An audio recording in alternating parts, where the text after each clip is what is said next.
پھر وہی مشکل۔ عبد الکافی ادیب۔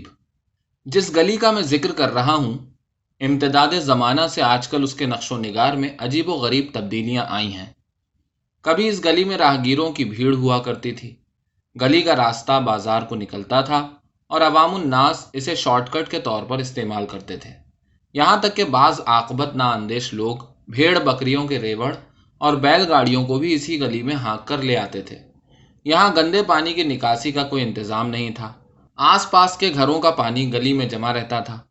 برسات کے دنوں میں تو جا بجا چھوٹے موٹے جوہڑ اور تالاب سے بن جاتے۔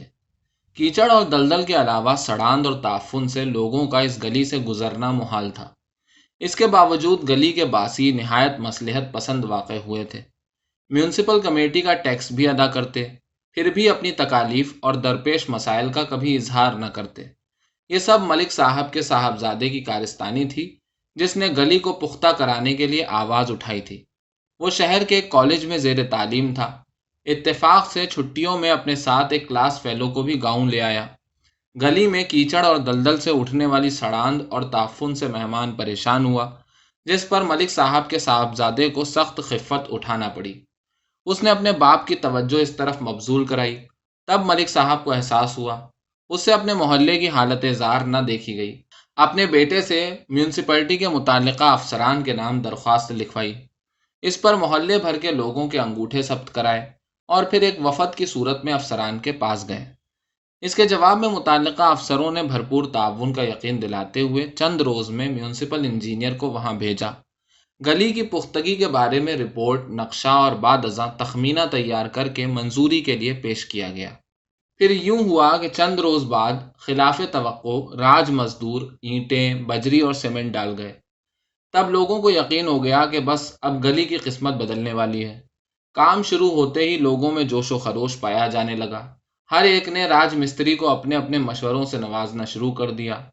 راج مستری غالباً اس قسم کی باتوں کے عادی تھے۔ انہوں نے ہر شخص کی بات ہنسی خوشی سنی، مگر کام طے شدہ پروگرام کے مطابق ہی کیا۔ چند روز بعد گلی پختہ اینٹوں کے فرش سے مزین ہو گئی، سیمنٹ کی پختہ نالیاں بن گئیں، گلی کا سارا نقشہ بدل گیا۔ اب راہگیروں کو آمد و رفت میں کسی قسم کی پریشانی کا سامنا نہیں کرنا پڑتا تھا۔ اب مویشیوں کے علاوہ سائیکلیں، موٹر سائیکلیں اور گاڑیاں اس گلی سے گزرتی تھیں۔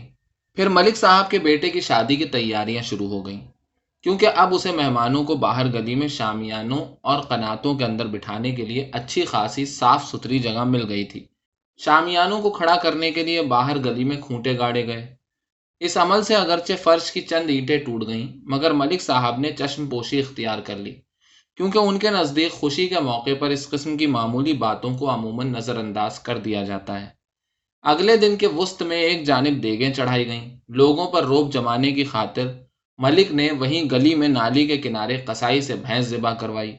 گوشت تو دیگوں میں ڈال دیا گیا، جبکہ بھینس کی آتیں، گوبر وغیرہ وہیں نالی کے کنارے سڑتا رہا۔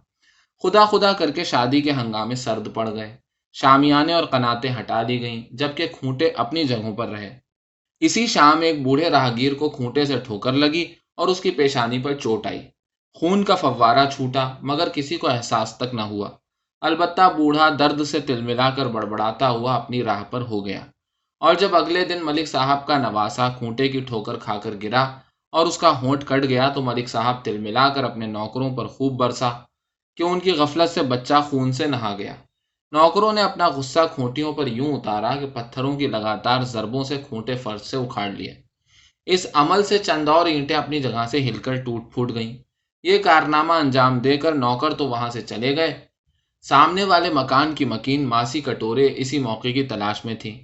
اس نے رات کے اندھیرے میں چند اینٹیں چرا کر اپنے گھر میں محفوظ کر لی، کیونکہ اس کے کچے باورچی خانے کے چبوترے کو پکی اینٹوں کی ضرورت تھی۔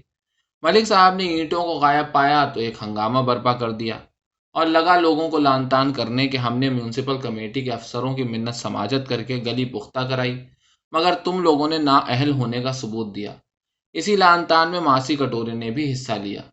اس واقعے کے چند روز بعد اس گلی میں کچھ مزدور پھاوڑے اور کدالیں لیے نظر آئے اور محلے کے لوگوں کو نوید جاں فضا سنائی کہ عوام کو پینے کا صاف پانی پہنچانے کے لیے یہاں پائپ بچھائے جا رہے ہیں۔ لوگوں میں خوشی کی لہر دوڑ گئی، نالیاں کھدوائی گئیں، اینٹیں اکھاڑی گئیں جو رات کے اندھیرے میں ضرورت مندوں کے ہاں پہنچ گئیں، اور پائپ بچھانے کے بعد نالیوں کو صرف مٹی سے ڈھانپ دیا گیا۔ محلے کے لوگوں نے پوچھا تک نہیں کہ اینٹیں کہاں گئیں۔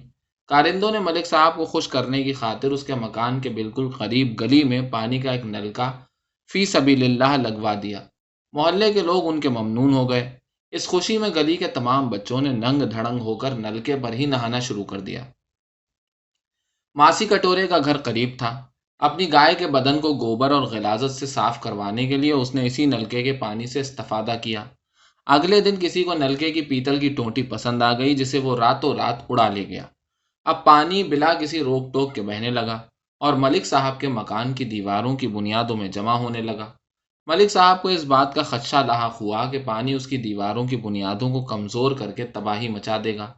چنانچہ وہ اسی وقت کمیٹی کے کارندوں کے پاس گیا اور فی سبیل اللہ نلکا مستقل طور پر بند کرا دیا گیا۔ ایک دن حسب معمول بوریوں سے لدی ہوئی ایک بیل گاڑی کا اس گلی میں سے گزر ہوا۔ اتفاق سے گاڑی کا ایک پہیا نالی میں پھنس گیا۔ گاڑی بان نے بہت زور لگایا مگر پہیا باہر نہ نکل سکا۔ بہت سے لوگوں نے اس کی مدد کی۔ پہیا تو نکل گیا مگر اپنے ساتھ نالی کے 3-4 فٹ لمبے کنارے کو بھی پیستا گیا۔ کنارہ ٹوٹ جانے سے پانی کا بہاؤ نالی کے بجائے گلی کی طرف مڑ گیا اور ان گڑھوں میں جمع ہونے لگا جو پائپ بچھانے کے بعد پیدا ہو گئے تھے، اور پھر رفتہ رفتہ گلی کے پختہ فرش سے اینٹیں غائب ہونے لگیں، مگر احساس تک بھی نہ ہوا۔ یوں ساری گلی دلدل کی شکل اختیار کر گئی۔ 1 سال بعد ملک صاحب کے صاحبزادے سے اپنی گلی کی حالت زار دیکھی نہ گئی۔ میونسپل کمیٹی کے افسروں کو درخواست لکھی، اس پر لوگوں کے دستخط اور انگوٹھے ثبت کروائے اور خود ہی میونسپل کمیٹی چلے گئے۔ وہاں افسر کوئی نیا تھا۔ اس نے ضابطے کی کارروائی کے طور پر درخواست میونسپل انجینئر کے پاس برائے رپورٹ بھیجی۔ انجینئر نے لکھا کہ ریکارڈ سے پتہ چلتا ہے کہ پچھلے سال اسی گلی کا فرش سرخ اینٹوں سے پختہ کر دیا گیا تھا۔ چنانچہ تحقیقات شروع ہو گئی۔ پوچھ گچھ کے دوران ملک صاحب کا ساتھ دیگر عمائدین نے بھی دیا۔ انہوں نے قسمیں کھا کھا کر افسروں کو یقین دلایا کہ پچھلے سال شدید بارشوں کی وجہ سے سیلاب آیا تھا جو اپنے ساتھ ساری اینٹیں بہا کر لے گیا۔ پھر انہوں نے شدت کے ساتھ مطالبہ کیا کہ آئندہ بارشوں سے متوقع سیلاب کے پیش نظر گلی کو پختہ کرانے کا بندوبست کیا جائے۔ تب کمیٹی کے تمام افسر آپس میں سر جوڑ کر بیٹھ گئے اور اس مسئلے کا حل سوچنے لگے۔